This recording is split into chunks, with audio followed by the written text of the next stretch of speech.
Di bawah kakimu, bulan berdenyut. Kamu merasakan bahaya yang sangat nyata. Satelit tak bernyawa atau begitulah yang kamu pikirkan diam sejenak sebelum menjatuhkanmu ke tanah dengan guncangan yang dahsyat. Apakah itu gempa bulan? Selama ini para ilmuwan meyakini kalau bulan sudah tidak aktif. Tapi bukti terbaru menunjukkan anggapan itu salah besar. Para peneliti dari University of Maryland baru-baru ini menemukan 266 punggungan misterius di sisi jauh bulan yang mengarah pada aktivitas geologi baru-baru ini. Jadi, apa kita sedang membicarakan gempa bulan? Ya, semacam itu.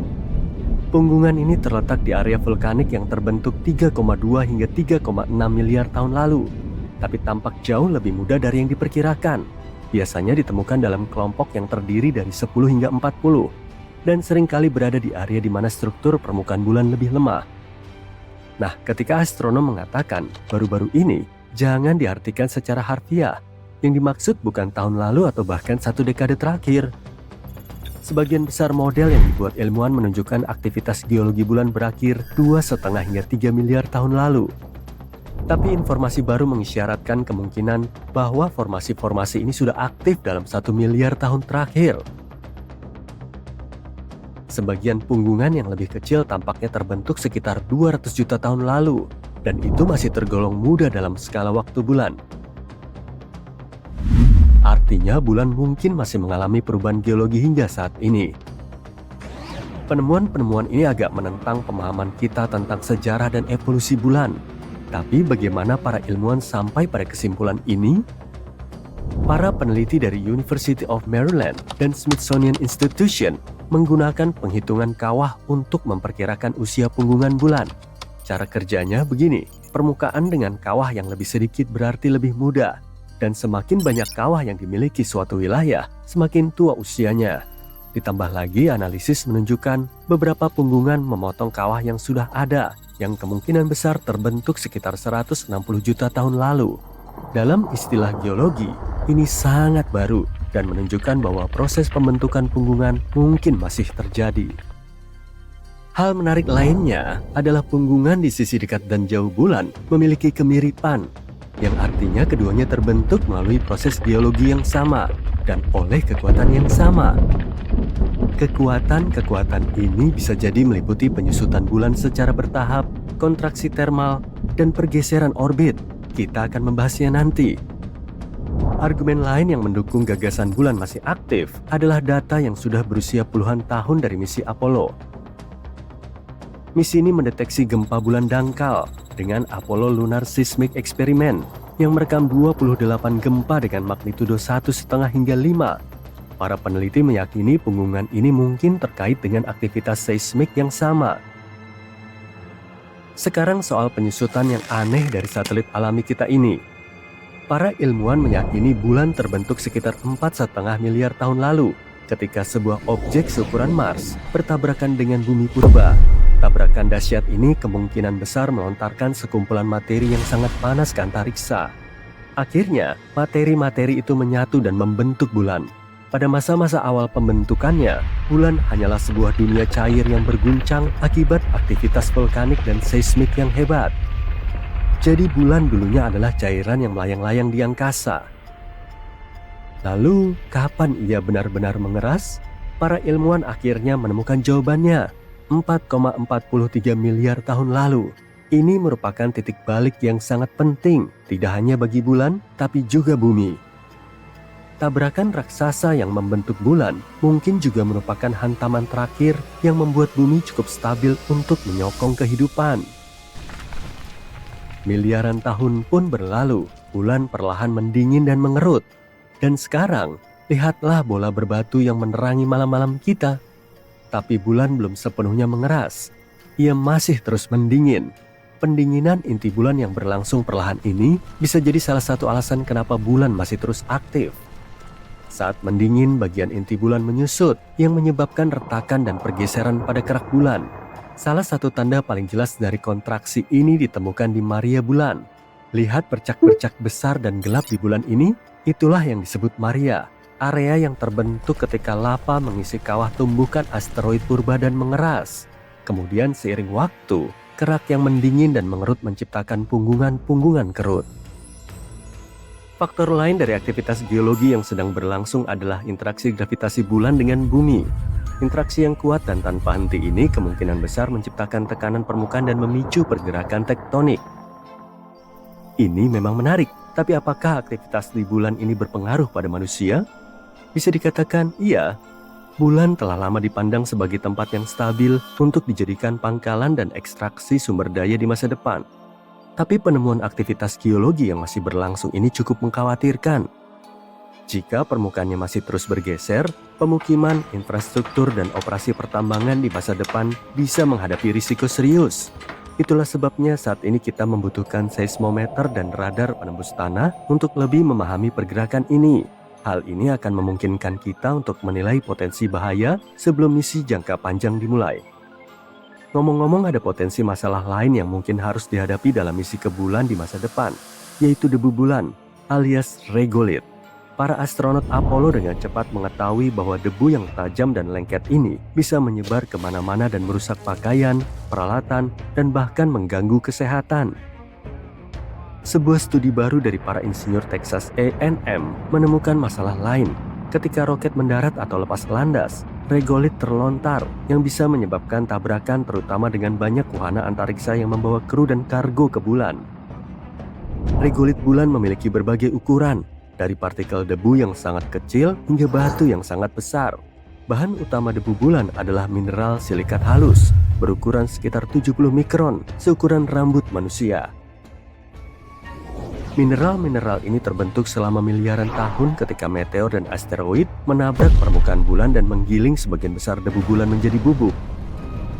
Tidak seperti bumi, bulan hampir tidak memiliki atmosfer.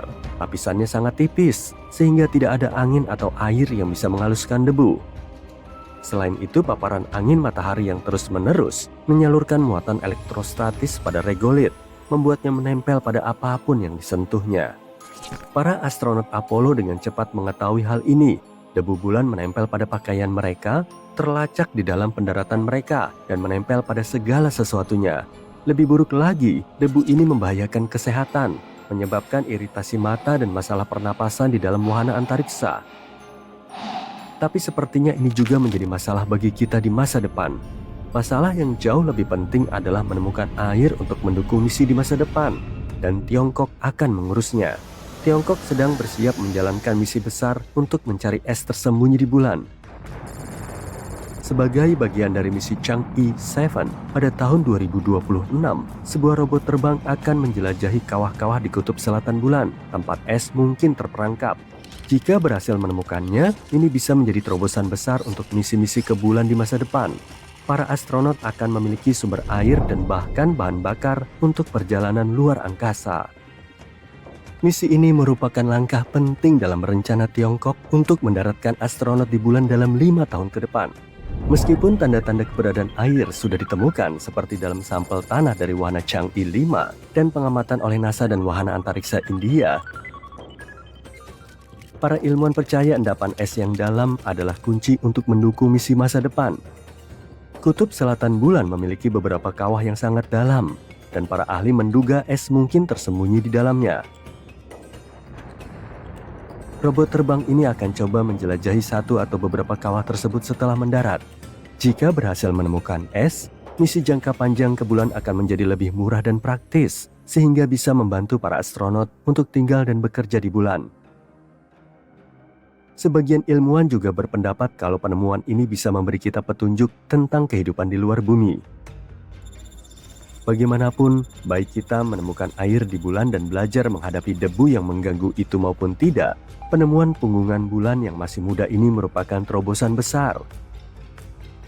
Jika bulan masih aktif secara geologis, artinya kita masih belum tahu banyak tentang tetangga terdekat kita ini.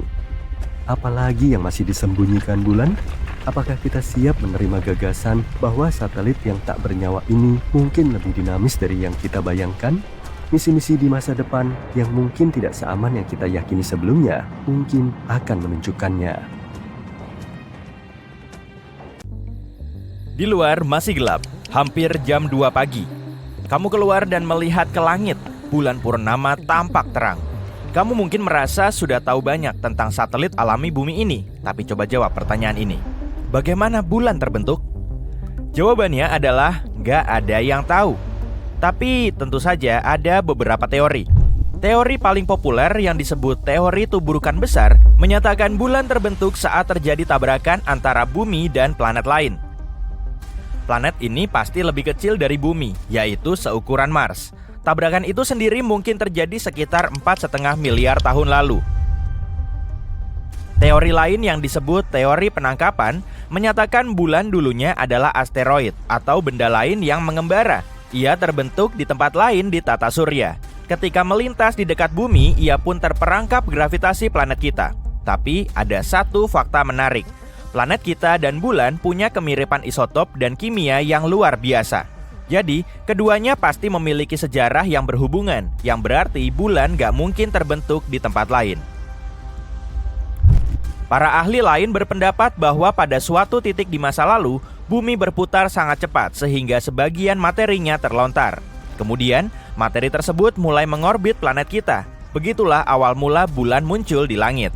Tapi sekali lagi, ada satu masalah. Dalam hal ini, proporsi dan jenis mineral di bulan seharusnya sama dengan di bumi. Tapi nyatanya, ada sedikit perbedaan. Bulan lebih kaya akan materi yang terbentuk sangat cepat pada suhu tinggi. Ada satu teori lagi, dan ini mungkin yang paling gak menarik. Teori ini menyatakan bahwa satelit alami bumi ini bisa saja muncul bersamaan dengan bumi selama proses pembentukannya. Tapi akhir-akhir ini ada pertanyaan lebih serius yang membuat para astronom sibuk.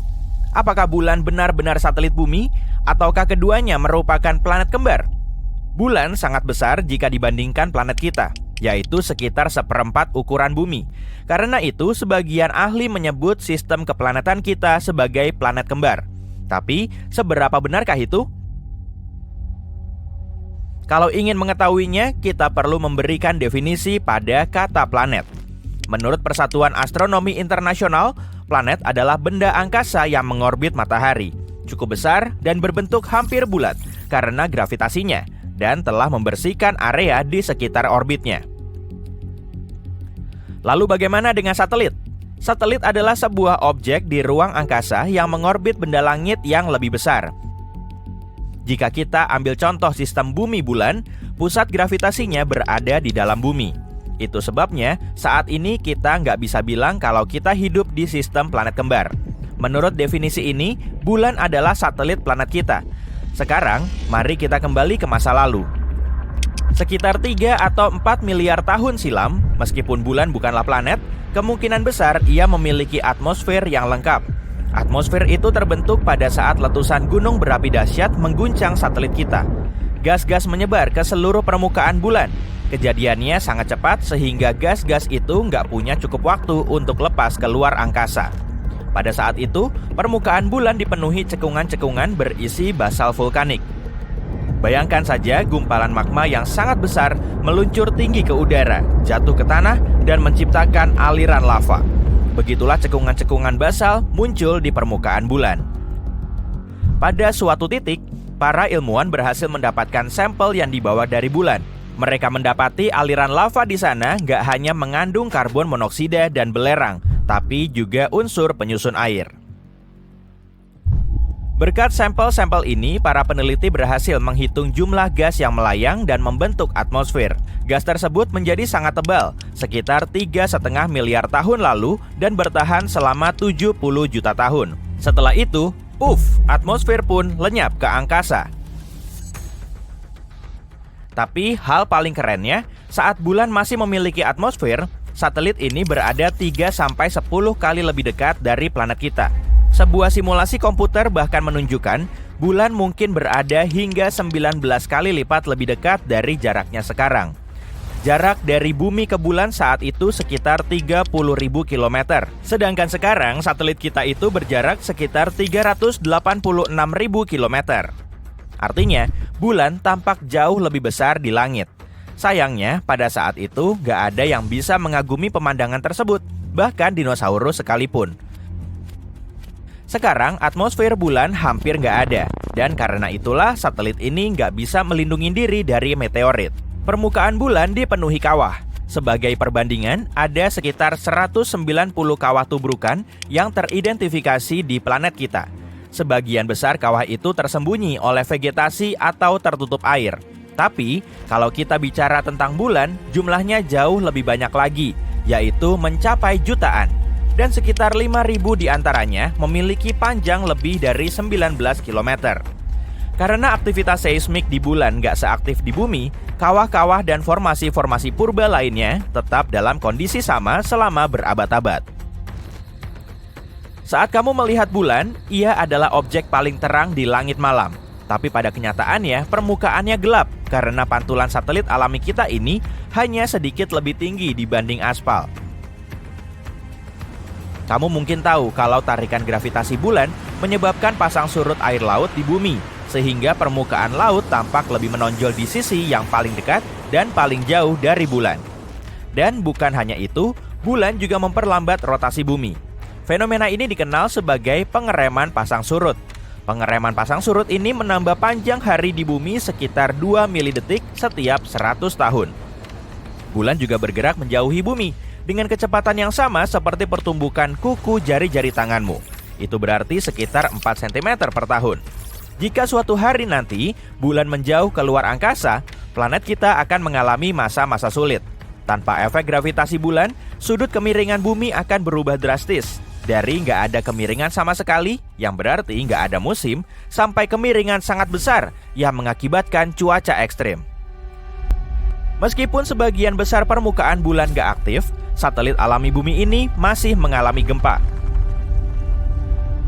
Satu teori menyatakan bahwa gempa bulan terjadi karena bulan mengalami penyusutan akibat pendinginan pada intinya. Para ilmuwan mengatakan bulan sudah menyusut sekitar 45 meter dibandingkan beberapa ratus juta tahun lalu. Untuk lebih mudah memahaminya, bayangkan buah anggur yang berubah menjadi kismis. Buah anggur akan mengerut dan menyusut. Hal yang sama juga terjadi pada bulan. Ia menyusut dan mengerut. Tapi gak seperti anggur, bulan gak memiliki kulit yang lentur. Permukaannya keras dan rapuh. Jadi seiring ukurannya mengecil, kerak bulan akan retak dan pecah. Lalu potongan-potongannya terdorong ke bagian yang lain. Mau tahu hal keren lainnya tentang bulan? Sebuah penelitian terbaru mengatakan bahwa bulan memiliki ekor. Dan setiap bulannya, ekor itu melingkari planet kita seperti syal. Ekor ramping ini terdiri dari jutaan atom natrium, dan planet kita secara teratur melintas melaluinya. Hantaman meteor melontarkan atom-atom natrium ini keluar dari permukaan bulan dan lebih jauh ke angkasa. Selama beberapa hari setiap bulan, bulan berada di antara matahari dan planet kita. Saat itulah gravitasi bumi menarik ekor natrium itu. Planet kita menyeretnya menjadi sebuah garis panjang yang melingkari atmosfer. Ekor bulan ini sama sekali nggak berbahaya. Ekor ini juga nggak terlihat oleh mata manusia. Kira-kira 50 kali lebih redup dari yang bisa dilihat oleh mata kita. Tapi, sesekali teleskop super canggih bisa menangkap cahaya kekuningan yang redup di langit. Ekornya tampak seperti titik berkilauan yang berdiameter 5 kali diameter bulan. Dan fakta paling menariknya adalah 2 atau 3 tahun lalu, sebuah asteroid tertarik masuk ke orbit bumi dan mulai mengitari planet kita. Meskipun ukurannya nggak lebih besar dari mobil pada umumnya, ini tetaplah peristiwa besar. Dari lebih dari 1 juta asteroid yang diketahui para astronom, asteroid ini baru yang kedua yang mengorbit planet kita. Dinamai 2020 CD3. Ia adalah bulan mini sementara kita. Tapi asteroid itu nggak lama menemani bumi. Asteroid ini mengikuti orbit lain yang perlahan-lahan menjauh. Objek yang tertangkap sementara, seperti 2020 CD3, sangat jarang terjadi. Objek-objek tersebut harus memiliki arah dan kecepatan tertentu agar bisa ditangkap oleh tarikan gravitasi bumi. Jika tidak, benda-benda itu akan menabrak bumi atau terbang ke arah lain. Oke, aku resmi menyerah pada harapan bahwa bulan terbuat dari keju. Wow, bahkan Gouda juga bukan. Bulan bulat yang mengilap atau pisang yang melengkung atau separuh koin tergantung pada fase yang sedang dilaluinya, memiliki lapisan-lapisan berbeda di dalamnya. Sama seperti bumi, salah satu lapisan ini disebut inti dalam. Sekitar 20 tahun lalu, para ilmuwan mengamati bagaimana bulan berotasi. Dari data tersebut, mereka menyimpulkan bahwa bulan memiliki inti luar yang cair, tapi inti dalamnya sulit untuk dipelajari. Jadi mereka tidak tahu apakah lapisan itu padat seperti batu atau lumer seperti cairan panas. Tapi sekarang, semua sudah lebih jelas. Para astronom telah mengumpulkan data dari berbagai misi, termasuk misi Apollo, di mana para astronot pergi ke bulan dan mengumpulkan informasi secara langsung. Selain itu, mereka juga menggunakan teknik khusus yang disebut data seismik. Metode ini mempelajari bagaimana gelombang suara bergerak melewati benda-benda. Contohnya gempa bumi di bumi. Ketika gempa bumi terjadi, tercipta gelombang yang merambat di dalam tanah. Para ilmuwan dapat mendeteksi dan menganalisis gelombang ini untuk mempelajari interior bumi. Ide yang sama juga bisa diterapkan pada objek-objek lain di tata surya, seperti planet-planet atau dalam hal ini, bulan. Ketika terjadi gempa bulan, terciptalah gelombang suara. Dengan mendengarkan dan mempelajari gelombang-gelombang ini secara saksama, para ilmuwan bisa membuat peta yang detail dari bagian dalam objek tersebut. Mereka bisa mengetahui hal-hal seperti lapisan-lapisan yang berbeda, material penyusunnya, dan susunannya. Untuk memeriksa bagian dalam bulan, para ilmuwan juga menggunakan metode yang disebut laser ranging. Metode ini mengukur jarak antara permukaan bumi dan bulan dengan sangat presisi. Dan tada, inti dalam satelit alami kita ini berupa bola padat yang terbentuk dari besi, sama seperti inti bumi. Diameternya sekitar 500 km atau hampir 15% ukuran bulan. Para peneliti juga menemukan bukti yang mendukung teori bahwa lapisan di antara permukaan dan inti bulan yang disebut mantel bergerak-gerak ketika bulan berevolusi seiring waktu. Pergerakan ini disebut pembalikan mantel bulan, dan ini bisa menjelaskan kenapa ditemukan unsur-unsur yang kaya akan besi di permukaan bulan. Material mantel terbawa ke atas, sementara batuan vulkanik tetap berada di kerak bulan. Sebagian material di batuan ini terlalu padat, sehingga akhirnya tenggelam kembali ke dalam materi kerak yang lebih ringan, hingga ke batas inti mantel. Ini seperti sebuah siklus di mana material mantel bulan naik selama aktivitas vulkanik, membawa elemen-elemen yang kaya akan besi ke permukaan, lalu tenggelam kembali ke bawah. Ada misteri lain yang coba dipecahkan oleh para ilmuwan, yaitu penyebab medan magnet bulan melemah dan nyaris menghilang seiring waktu. Tampaknya, setelah kita tahu tentang inti besi dan pembalikan mantel global, kita mungkin akan mendapatkan lebih banyak jawaban tentang medan magnet bulan. Dengan mengetahui seperti apa inti dalamnya, kita bisa lebih memahami sejarah bulan dan juga seluruh tata surya. Salah satu teori yang diterima secara luas tentang asal-usul bulan menyebutkan terjadinya tabrakan dahsyat antara bumi pada masa-masa awal pembentukannya dengan objek misterius lain di tata surya. Teori ini disebut teori tubrukan besar. Tubrukan ini begitu kuat hingga mengoyak sepotong bagian bumi yang masih cair dan primitif. Tidak terlalu besar dibanding yang tersisa. Kalau kalian menaruh koin nikel AS di samping kacang ercis, kalian akan tahu seberapa besar planet kita dibanding bulan. Potongan ini kemudian terlempar ke orbit mengelilingi planet kita. Dan ini mungkin terjadi sekitar 95 juta tahun setelah tata surya terbentuk. Objek yang bertabrakan dengan bumi bisa jadi bermasa sekitar 10% masa planet kita dan kira-kira seukuran Mars.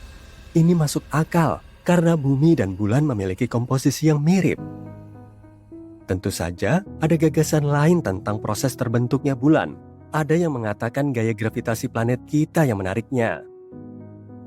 Artinya, bulan dulunya hanyalah sebuah objek yang melintas biasa ketika tiba-tiba terseret dan tertarik ke orbit bumi. Bahkan ada hipotesis yang mengatakan bumi mencuri bulan dari Venus. Kalau begitu, bulan tidak perlu mengeluh karena pemandangannya jauh lebih bagus di sini. Jadi ya, bulan dan bumi memang mirip dalam hal batuan dan mineral. Tapi bulan tidak memiliki atmosfer yang sama seperti bumi. Atmosfernya tipis dan terdiri dari gas-gas aneh seperti kalium dan natrium yang tidak ditemukan di atmosfer Mars, Venus maupun bumi. Dan bebatuan di bulan tidak mengandung air. Tapi bukan berarti tidak ada air sama sekali di sana. Dulu, pada abad ke-17, para astronom melihat bintik-bintik gelap yang besar di permukaan bulan. Salah satu astronom berpikir bintik-bintik itu tampak seperti lautan, sehingga ia menamainya Maria, yang berarti lautan dalam bahasa Latin. Para astronom lain juga membuat peta bulan, dan mereka menggunakan istilah Maria untuk menggambarkan bintik-bintik gelap tersebut. Sebagai contoh, Mare Tranquillitatis diterjemahkan menjadi Laut Ketentraman yang merupakan tempat pendaratan Apollo 11. Tapi tampaknya bintik-bintik gelap itu bukanlah lautan. Itu adalah dataran yang terbentuk dari lava yang mengeras di masa lalu. Letusan-letusan gunung berapi meninggalkan area yang halus dan datar yang disebut dataran basal. Pada akhir tahun 1800-an, seorang pengamat langit mempelajari bulan dan mendapati bulan tidak memiliki atmosfer. Tanpa atmosfer, tidak ada awan dan udara yang bisa mencegah air menguap. Jadi para ilmuwan menduga air yang ada di bulan akan langsung lenyap begitu saja. Mereka yakin bulan benar-benar kering. Tapi pada tahun 1961, seorang fisikawan punya pendapat berbeda. Ia mengatakan mungkin saja ada air di bulan di area khusus yang disebut wilayah kegelapan abadi. Ini adalah area di bulan yang tidak disinari matahari, jadi selalu gelap sepanjang waktu. Karena itu, air dalam wujud es bisa saja ada di area gelap ini karena di sana sangat dingin dan es tidak akan menguap. Tapi, saat para astronot dari misi Apollo pergi ke bulan, mereka membawa pulang sampel tanah dan para ilmuwan tidak menemukan tanda-tanda air di dalamnya. Jadi, semua orang kembali berpikir bahwa bulan sepenuhnya kering. Pada tahun 90-an, NASA fokus pada kawah-kawah kegelapan dan menemukan hidrogen dengan konsentrasi tinggi yang berarti ada es di kutub-kutub bulan. Mereka masih belum yakin, jadi mereka terus menggali dan setelah beberapa waktu menemukan hidrogen yang terperangkap di dalam butiran-butiran kecil kaca vulkanik. Saat ini tidak ada gunung berapi aktif di bulan, artinya air mungkin ada di bulan saat gunung-gunung berapi itu meletus dahulu kala. Ditambah lagi, mungkin ada lebih banyak air di masa-masa awal bulan. Pada tahun 2020, misi Sofia NASA menunjukkan apa yang sudah lama kita cari-cari, bahwa memang ada air di bulan. Ternyata, air itu tersembunyi di dalam butiran debu bulan atau menempel di permukaan di area bulan yang disinari matahari. Jadi tidak ada lautan seperti di bumi, tapi setidaknya ada air. Yang jadi pertanyaan, bagaimana air bisa ada di sana? Tampaknya bulan memiliki riwayat penuh gejolak pada masa pembentukannya, seperti halnya sebagian besar planet dan bulan di tata surya. Ada bukti bahwa air di bulan berasal dari komet-komet yang menghantam permukaannya di masa lalu, atau bahkan mungkin masih terus berdatangan dari komet-komet yang menghantam bulan saat ini. Kita bicara soal situasi kacau, di mana mikrometeorit es bertabrakan dengan permukaan bulan. Dan debunya menciptakan kekacauan yang lebih besar lagi saat berinteraksi dengan angin matahari. Tapi kita masih menunggu untuk mengetahui lebih lanjut tentang ini. Hal ini karena, seperti yang kita tahu, saat bicara tentang air, kita juga bicara tentang kehidupan. Itulah kenapa kita ingin tahu lebih banyak tentang misalnya semua es yang tersembunyi di kawah kutub di bulan. Mungkin es itu bisa mengajari kita lebih banyak tentang bagaimana kehidupan terbentuk di bumi. Mungkin komet yang membawa semua elemen yang dibutuhkan ke sini. Lalu, bagaimana kalau ada juga elemen-elemen itu yang terjebak dalam es di bulan?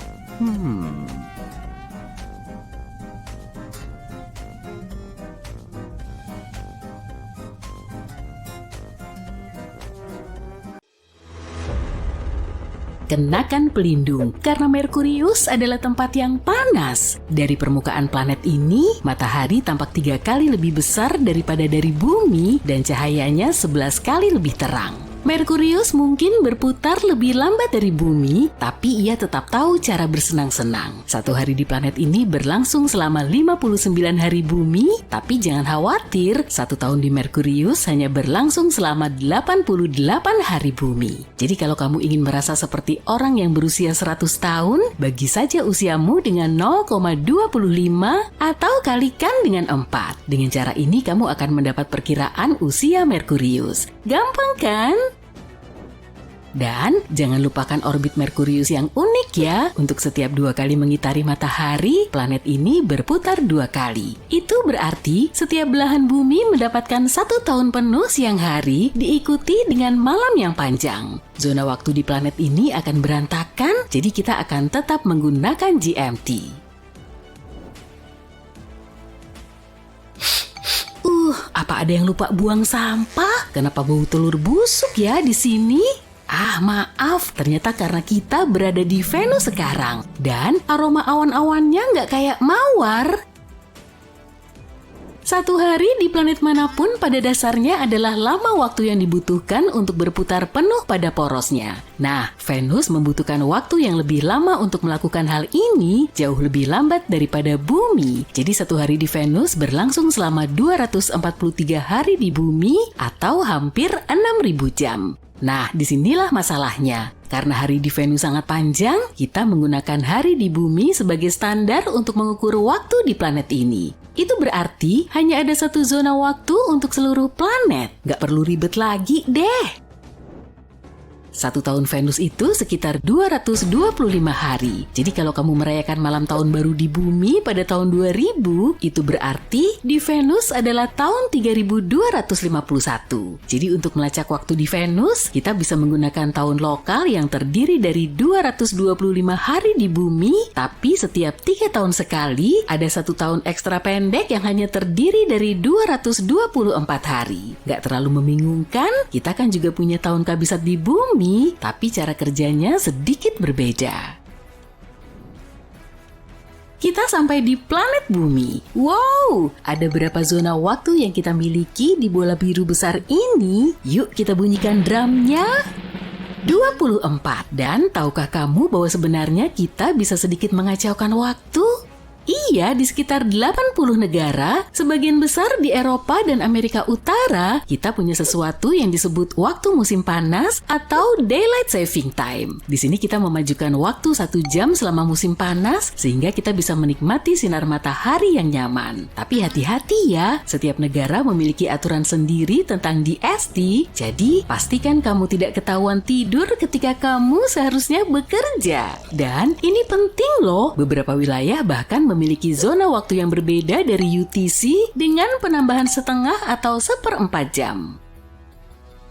Bisakah kamu membayangkan bahwa bulan memiliki zona waktunya sendiri? Badan Antariksa Eropa atau ESA mengumumkan pada hari Senin bahwa sudah saatnya bulan memiliki zona waktu yang tersinkronisasi. Dengan semakin banyaknya negara dan perusahaan swasta yang merencanakan misi ke tetangga kita ini, penting bagi kita semua untuk sepakat dalam hal ketepatan waktu.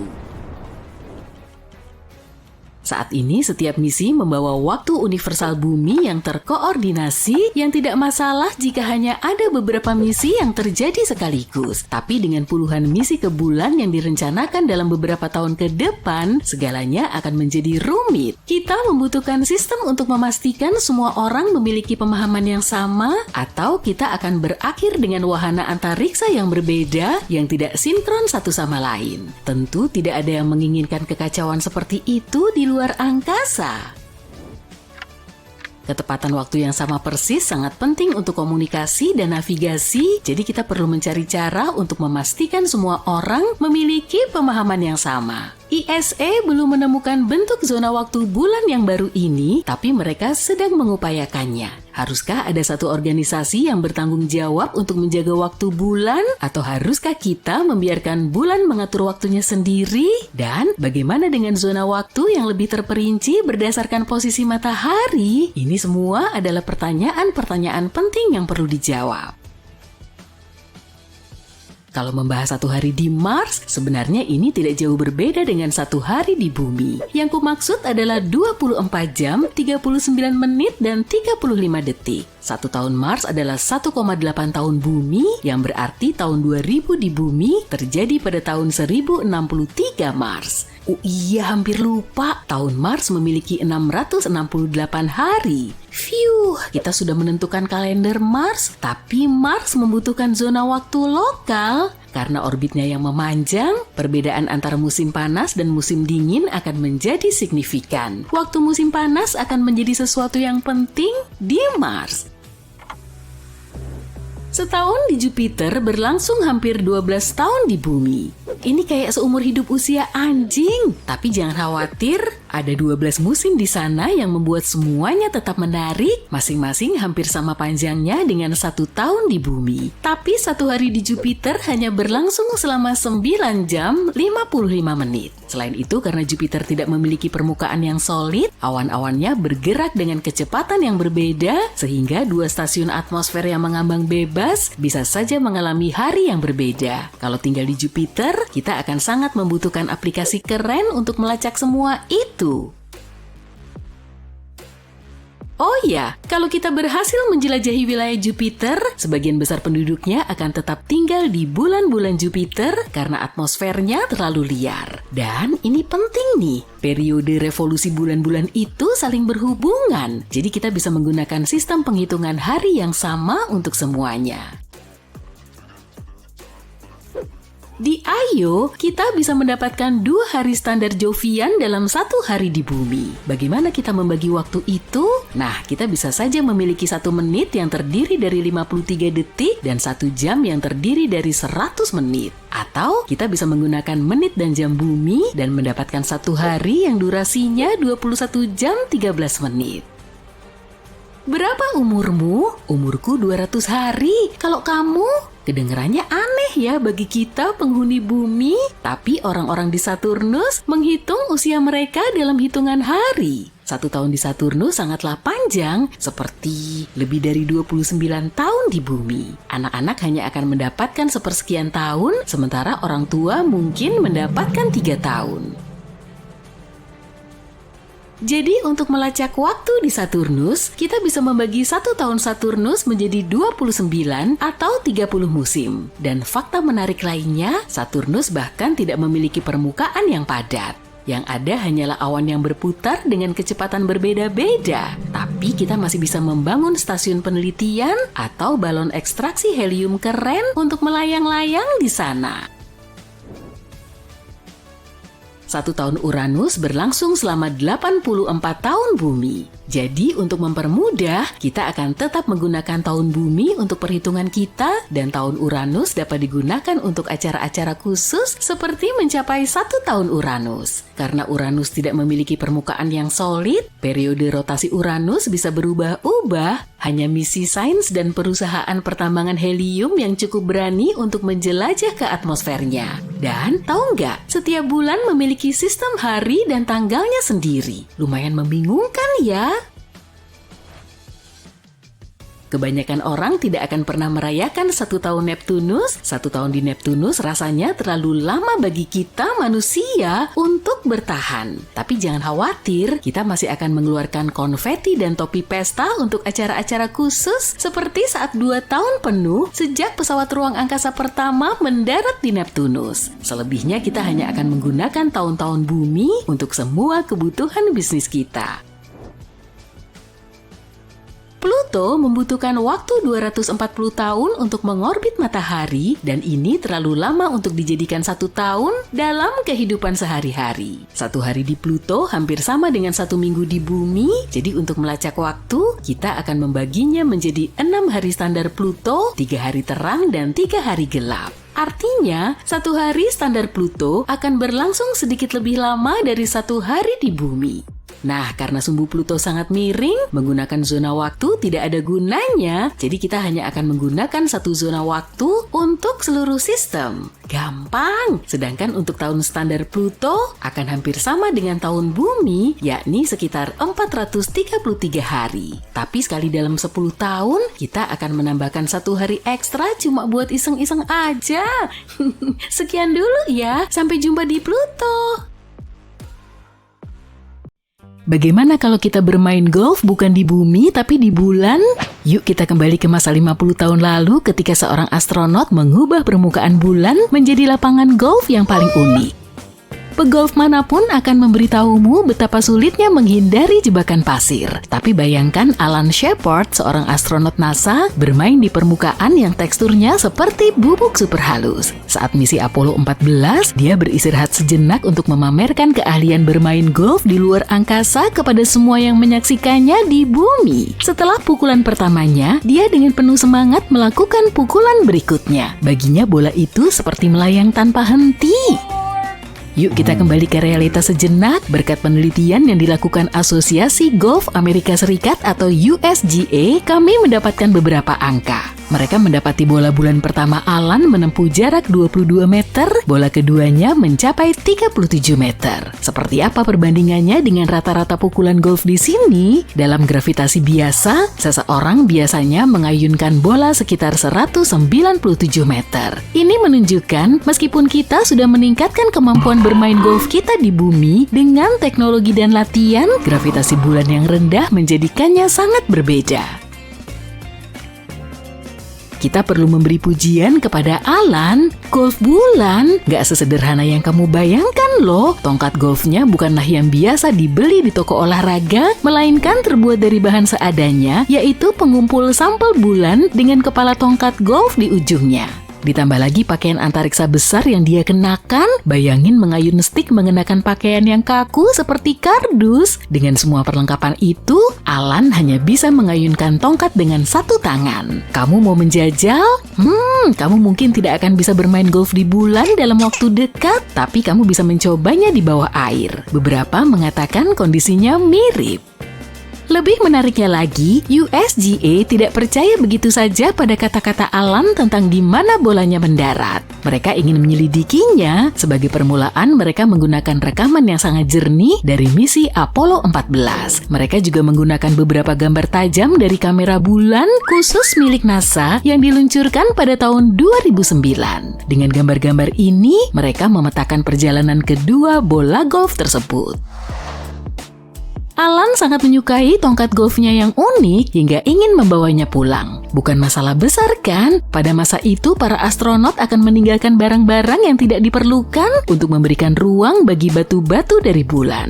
Tapi tidak dengan tongkat ini. Jadi pada tahun 70-an, tongkat golf antar bintang ini menemukan rumah baru di Museum USGA di New Jersey. Tidak seperti tongkat golf pada umumnya, yang satu ini memiliki keunikan tersendiri, dibuat dari aluminium dan teflon. Tongkat golf ini dibuat agar bisa dilipat dan masuk ke ruang sempit pendarat bulan.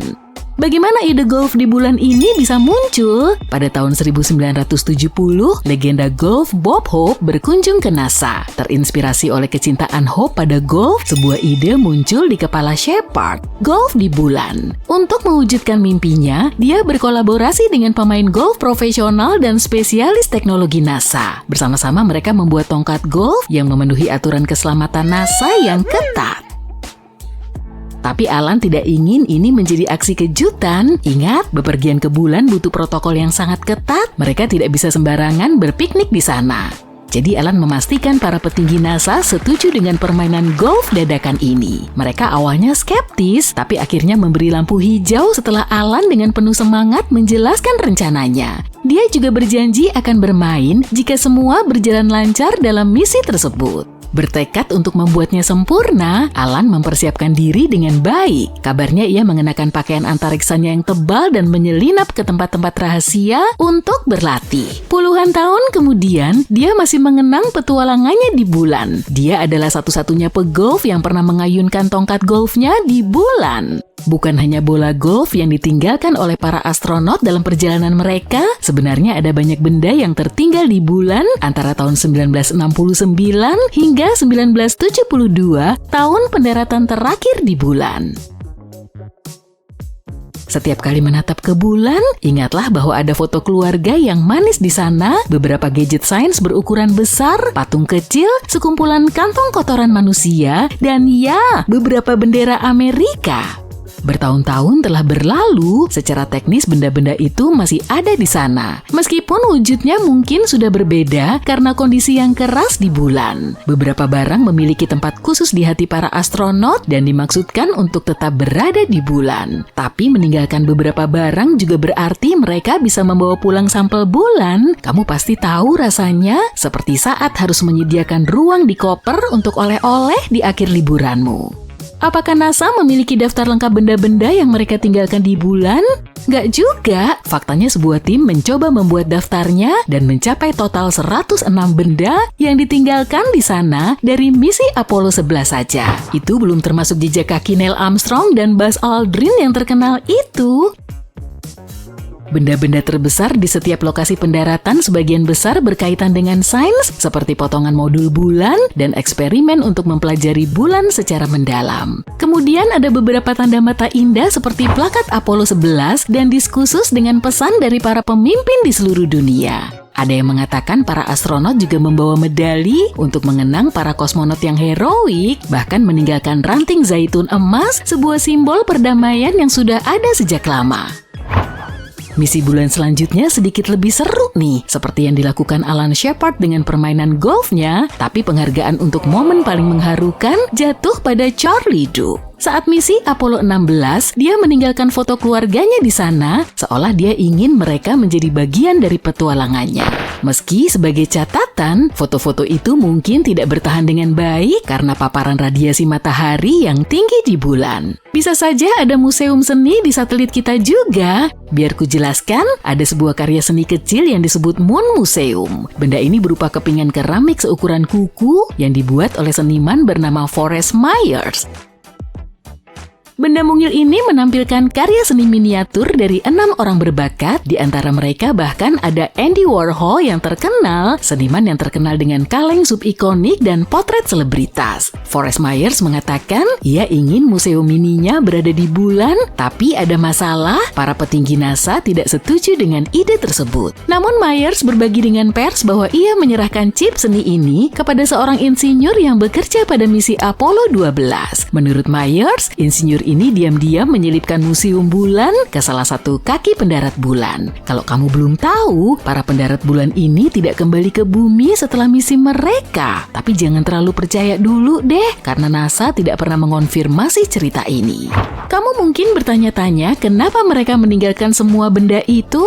Kadang untuk membuat pernyataan, kadang juga untuk alasan praktis. Pada satu titik disebutkan bahwa misi Apollo 11 misalnya, sebuah keputusan harus diambil. Para astronot harus segera menentukan apa yang penting untuk perjalanan pulang mereka. Mereka akhirnya menciptakan tempat pembersihan dan membuang barang-barang yang tidak diperlukan lagi. Meninggalkan sesuatu di bulan tidak jauh berbeda dengan cara kita meninggalkan sesuatu di bumi. Seperti halnya para arkeolog yang mempelajari peninggalan purbakala untuk mempelajari nenek moyang kita, benda-benda di bulan memberi kita wawasan tentang misi-misi luar biasa di bulan. Beberapa benda yang mereka tinggalkan telah melakukan tugasnya, seperti tiang bendera atau kamera yang digunakan untuk menyiarkan langkah pertama di bulan. Bahkan alat yang digunakan astronot untuk mengumpulkan sampel pun ditinggalkan karena ada muatan lebih berharga untuk dibawa pulang, yaitu batu-batu dari bulan. Mengenai kondisi terkini dari semua benda-benda ini, para ilmuwan tidak sepenuhnya yakin. Kita tahu bahwa pengamat bulan NASA telah menangkap beberapa bayangannya. Jadi semua itu masih ada di atas sana. Perlengkapan resmi dibuat agar bertahan di sana, jadi mungkin akan sedikit lebih awet. Tapi kalau barang-barang pribadi, kemungkinan kondisinya sudah usang.